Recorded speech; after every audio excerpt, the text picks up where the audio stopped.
यअतियन्नकुम मिन्नी हुदन मन तबिअ हुदाय फला खौफुन अलैहिम वला। देखो मेरी तरफ से पै बपै तुम्हें हिदायत पहुंचती रहेगी। मैं रसूल भेजता रहूंगा, किताबें भेजता रहूंगा, पैगामात नामो पैगाम चलता रहेगा। जिसने मेरी हिदायत की पैरवी की उसे ना तो खौफ होगा और ना गम होगा।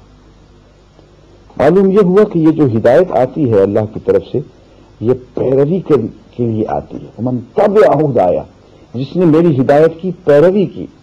अच्छा, ये लफ्ज़ तिलावत जो है, यतलू अलैकुम आयातिही, यतलू अलैहिम आयातिही, ये तिलावत की मैंने भी पैरवी करने की, तला यतलू की मैंने पैरवी करने की होती। तिलावतुल किताब का लफ्ज़ी तर्जुमा अंग्रेजी में होगा टू फॉलो दी बुक, किताब की पैरवी करना। यहां उन लोगों की गलतफहमी भी मालूम होगी जो ये समझते हैं कि तिलावत का मतलब होता है बगैर समझे पढ़ते चले जाना।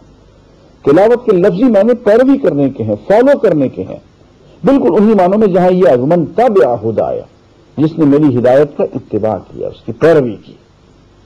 मालूम हुआ कि कुरान की जो तिलावत है उस तिलावत के अंदर फहम और तदब्बर और अमली पैरवी का पहलू मौजूद है।